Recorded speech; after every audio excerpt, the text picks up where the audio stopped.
Good morning, friends. Welcome to This Day Devo. Pastor Guy here.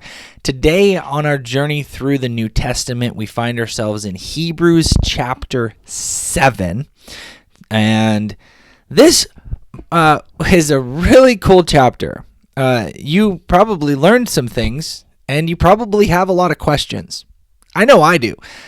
I had some questions, and I had to do a little bit of studying. I had to, of course, I study for all of these, but I really had to kind of look at things a little differently or a little deeper today and answer some questions. So the first thing out of the gates for Hebrews chapter 7, I want to encourage you that if this piqued your interest on this man, this person we know really very little about, by the name of Melchizedek, I would encourage you to look into that. If you want some resources, if you want me to point you in a direction, send you more information, I would be happy to do that because he's kind of an elusive figure in a way. And would just really be enjoyable to learn a little bit more about. But what do we do on This Day Devo is not necessarily a deep dive into specific topics or specific people, but this is a short Devo. This is, hey, we read Hebrews chapter 7, and what is God saying here to us that we can do with that on this day so that I can follow Jesus better on this day, so that on this day I can rejoice in who God is and who he will always be for me. And that's just the point. That's just the point. What's the conclusion of Hebrews chapter 7? Well, the conclusion brings us right back to Jesus, because we talk about the author talks about Melchizedek being greater than Abraham, and then Jesus being like Melchizedek, and all of this to point us to Jesus, to say, hey, Jesus didn't do a halfway job. Jesus didn't get started and then say, hey, well, now I need your help. Well, now I need you to help me finish this. Or, hey, I'm out of here. I'm going to die now, so you need to finish this project. No. Jesus did it in whole. He did it in whole. And he is able to save completely. And so we as Christians, we say, well, Jesus guarantees my salvation. Jesus is my guarantee. He is my promise. And so we as Christians sometimes make the mistake or buy into the lie that we need to be worried about our salvation, that we need to be worried about even after accepting Jesus, receiving Christ, that we may, not be held firmly in the palm of God's hand. And what do we need to understand?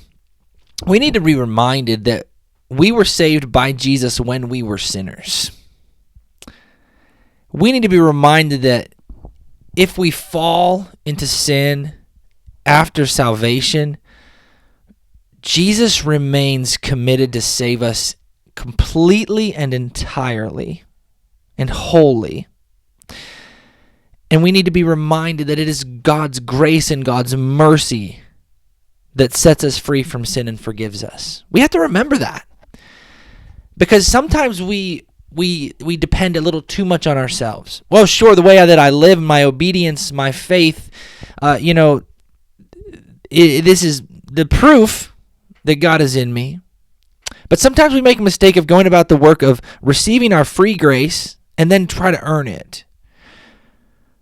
But it never depended on me in the first place. All I did was receive. All I did was place my faith and my trust in Jesus. All I did was say, yes, I believe. My salvation depends on Jesus, and it's in him that I'm secure. And so on this day, I want to be reminded of that, and I want to remind you of that. Now, that's what you need to take out of this. The conclusion of the chapter, Jesus is our high priest. Jesus is placed in the highest place of honor. Jesus does not die. Jesus does not have to make sacrifice for his sins. He doesn't have any. He made a sacrifice for ours once and for all. And so the beauty is that the one who saved us lives forever. He lives forever.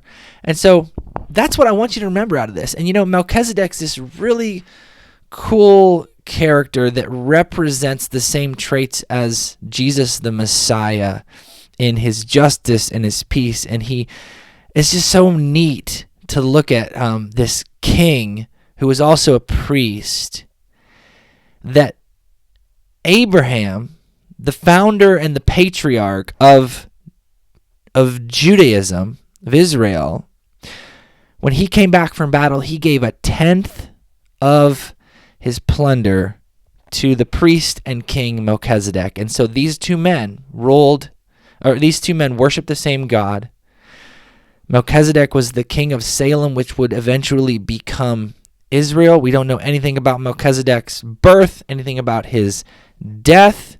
We know that he worshiped the same God as Abraham, and we know that Abraham modeled tithing to us by giving to Melchizedek even before the tribe of the priesthood tribe of Aaron and Levi even had begun.